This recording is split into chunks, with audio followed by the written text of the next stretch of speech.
Welcome to today's presentation. Today, I'll be going over Administrative Guide Procedure 30408, Facial Hair Policy. We begin by going over who this procedure applies to.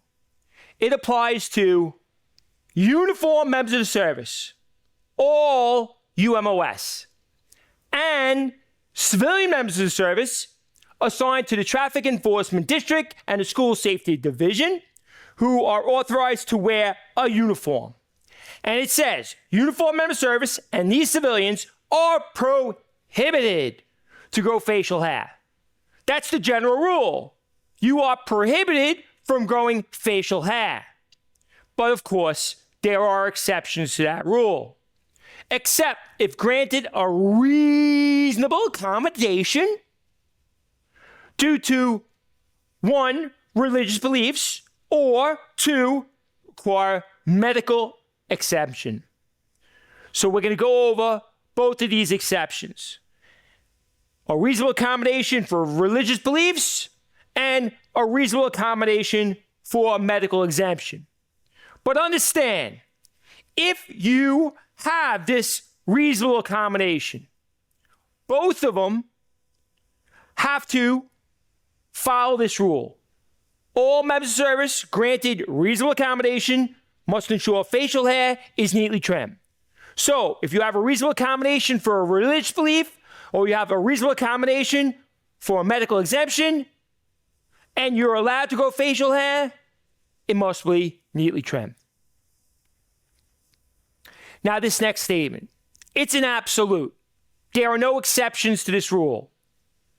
Members of the service are strictly prohibited, like I said, no exceptions, from growing goatees, designer beards, chin strap beards, or display words, images, patterns, logos, or designs in their facial hair. That's it. Absolutely. You're never allowed to grow a goatee, a designer beard, a chin strap beard, or display words, images, patterns, logos, or designs in their facial hair. Never allowed. That means you cannot have a medical exemption to allow this. You cannot have a religious belief to exempt you from this. You cannot have a reasonable accommodation to allow you to grow this type of hair. Now we're going to begin by going over the reasonable accommodation due to a religious belief. So, reasonable accommodation based on religious beliefs to grow facial hair. Facial hair may be grown due to a sincerely held religious belief with a written approval, that's right, a written approval, of the Office of Equal Employment Opportunity, OEEO. And they give us a general rule on how long the facial hair may be if you have this reasonable accommodation due to this sincerely held religious belief. The length of facial hair is to be no longer than a ½ inch, unless the applying member requests additional length. A request for additional length will be reviewed and decided upon by OEEO on a case-by-case basis through a cooperative dialogue. So let's go over this. First off, you know, if you are going to have a reasonable accommodation due to that sincerely held religious belief, it must be written. You must have written approval, and by whom? OEEO. The next point is that the general rule is the length of the facial hair should be a ½ inch, up to a ½ inch. But can OEEO allow you to grow it longer than a ½ inch? Yes, they may. General rule is up to a ½ inch, but they can give you permission to grow it longer. Next, the medical exemption to grow facial hair. Facial hair may be grown up to a ½ inch due to a medical condition that precludes a uniformed member of service and a civilian member of service assigned to the Traffic Enforcement District and the School Safety Division from contact shaving with written, I repeat, written approval of the police surgeon concerned. Okay, so we went over the reasonable accommodation due to that sincerely held religious belief. Now we have a reasonable accommodation due to a medical exemption. Does it have to be in writing? Do you need written approval? Yes. And who gives you written approval for the medical exemption? The police surgeon. But very different than the reasonable accommodation to that sincerely held religious belief. For a medical exemption, it could only be a ½ inch in length. Can you ever grow it longer due to a medical exemption? No, you may not. Compare and contrast religious compared to medical. Now, this procedure is a bit repetitive because everything I went over, we're going to go over again because now the procedure actually begins. And we're going to go over facial hair standards for members of the service. We went over who a member of the service is in this procedure. We know it's all uniformed members of the service and civilian members of the service that are assigned to Traffic Enforcement District and the School Safety Division who wear a uniform. And the general rule is they are not allowed to grow facial hair. But we have 3 exceptions to go over now, except under the following circumstances. The first one we have not yet to go over. When approved in writing by the member's commanding officer, why? Due to the nature of the assignment. That's right, your commanding officer, if he puts it in writing, he can allow you to grow facial hair. But there's a very important restriction you got to know of. Nature of assignment does not include any performance on duty in uniform. And they give you examples, details, patrol, parades, administrative meetings, etc. See, here it is.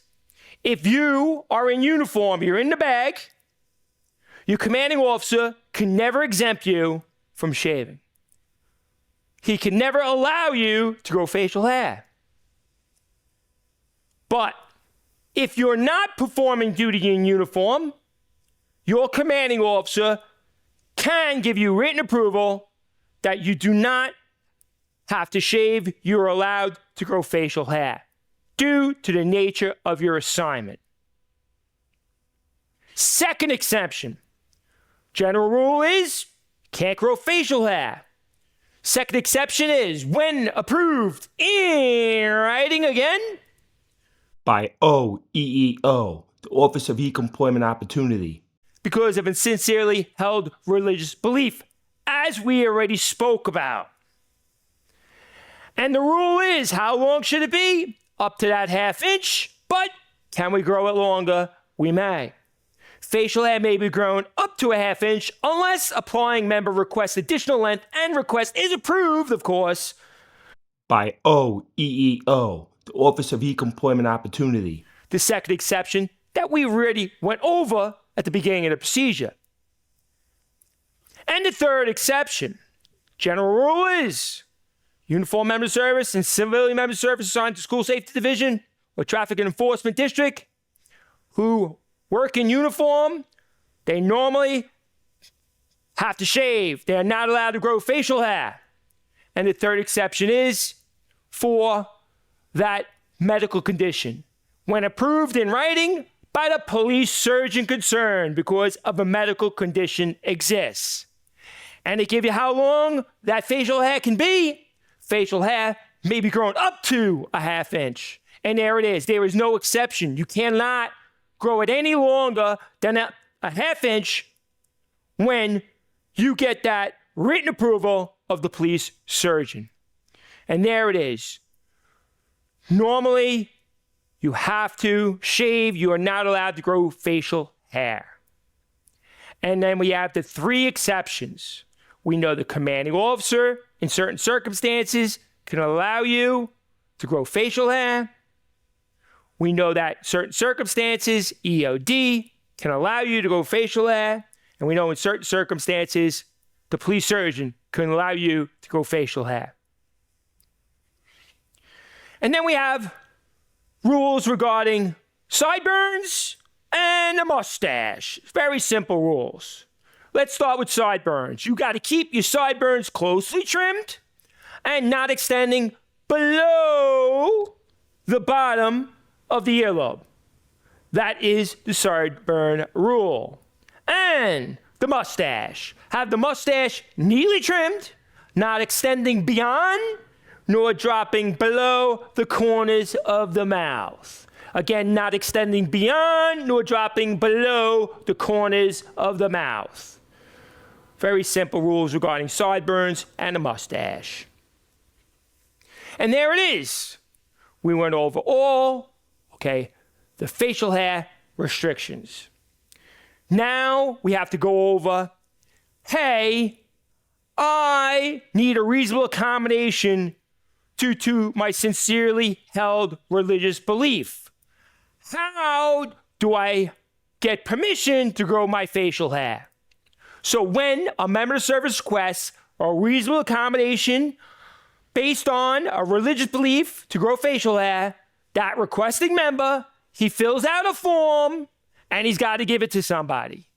He has to prepare the reasonable accommodation request, but be careful here. Know who that requesting member has to submit it to. He's got to submit it to the Office of Equal Employment Opportunity, OEEO. You, the member of service, hey, I need to grow my facial hair due to my religion, my sincerely held religious belief. I'm going to fill out this reasonable accommodation request, and I'm going to submit it to OEEO. Now, if you're granted that reasonable accommodation, we have a duty of a lieutenant. Now, if you're studying for the sergeant exam, do you need to know this one duty? No, you do not. And understand, in this procedure, there are only 2 lieutenant's duties, but you don't need to know those 2 lieutenant's duties because that lieutenant, that integrity control officer of that member, he's going to have to maintain a copy of the final determination of reasonable accommodation request in his member's personnel folder. So, if it gets approved and the ICO gets the reasonable accommodation request, he is going to have a copy of that final determination placed in the member's personnel folder. There it is. Very simple duty of the lieutenant, the ICO. And sure enough, we have one duty of the captain here. Yep, starting for sergeant exam, lieutenant exam, you don't need to know the captain's duty, but it's extremely simple duty. What will the commanding officer do? He ensures that the requesting member complies with the provisions of the medical exemption. And that's it. That's all the commanding officer's got to do. Make sure he complies with it.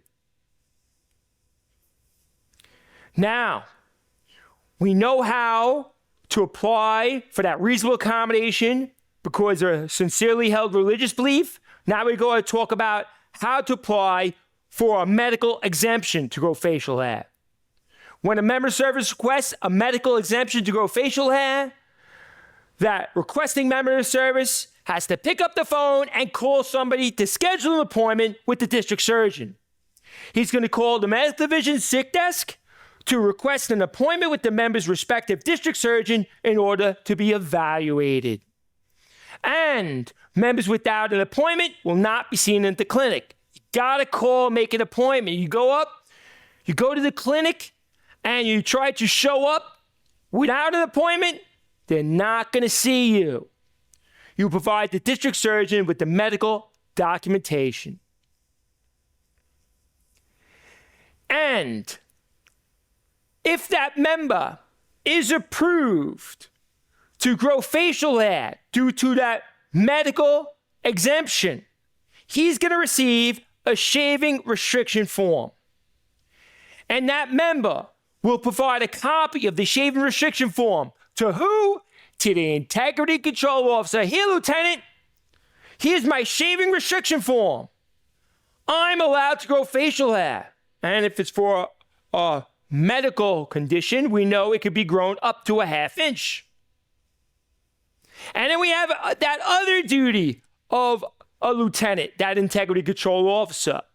Just like we talked about with his responsibility regarding reasonable accommodation due to religious belief, here he maintains his shaving restriction form in the member's personnel folder. Just like we talked about before regarding that reasonable accommodation for that religious belief, you had to file that reasonable accommodation form. Now, the ICO has got to maintain the shaving restriction form in the member's personnel folder, the same place he put that reasonable accommodation request. And I said there was 2 duties of the commanding officer. It's identical to what we talked about before. He ensures requesting member complies with the provisions of that medical exemption. Make sure they follow the rules. And then we just have a few additional data statements to go through. The question is, when you have received a medical exemption, how long does it last? Member service are granted medical exemption to grow facial hair for 180 days duration.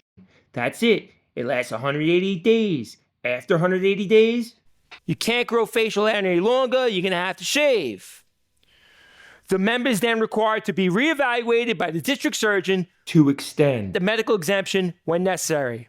He wants to extend the medical exemption. He's got to go back to see the district surgeon so that he could grant him an extension. And they give you a deadline. All member service are required to schedule an appointment to renew the shaving restriction form 1 month prior to the expiration date. So be careful of these numbers. You got 180 days. That medical exemption lasts 180 days. And if you want to renew it, okay, you're going to have to schedule yourself an appointment, okay, with the surgeon 1 month prior to the expiration date. Last 180 days. Schedule yourself 1 month before it expires. And lastly, we have to talk about RAPNet, because does the department track everybody who has received a reasonable accommodation? Yes. Reasonable accommodations and medical exemptions for facial hair are recorded in RAPNet. It's a computer program. Anytime somebody has an exemption, whether it's for religious or for medical, it goes into RAPNet. RAPNet is an online application accessible through the department's intranet, containing uniform member service track enforcement agents and school safety agents who have reasonable accommodation / medical exemption for facial hair. It's also accessible via the department mobile digital devices. So you're at roll call and somebody is growing facial hair and you want to know if he has a reasonable accommodation or a medical exemption. Well, you're going to query his tax registry number in RAPNet, and it's going to tell you if he has the exemption or not. Through RAPNet, enabled supervisors will be able to query the member's tax numbers to determine if they have reasonable accommodation / a medical exemption. If a member service has a reasonable accommodation / medical exemption for facial hair, RAPNet will produce an electronic image stating the exemption and/or accommodation. RAPNet will also indicate negative results. So you put his tax registry number, you query it, and it's going to say he either has a reasonable accommodation or medical exemption, or it'll say he doesn't have a reasonable accommodation or medical exemption. There it is, 30408. This procedure was effective on March 17th of 2025, and it was last revised by Revision Order Number 12 of 2025. My name's Mike Yanisic. If you have any questions, comments, or concerns, feel free to email me at mike@elitestrategictraining.com, or you could email my son Connor at connor@elitestrategictraining.com, or call us at 516-761-9101. Keep studying, stay focused, and stay motivated. Until next time.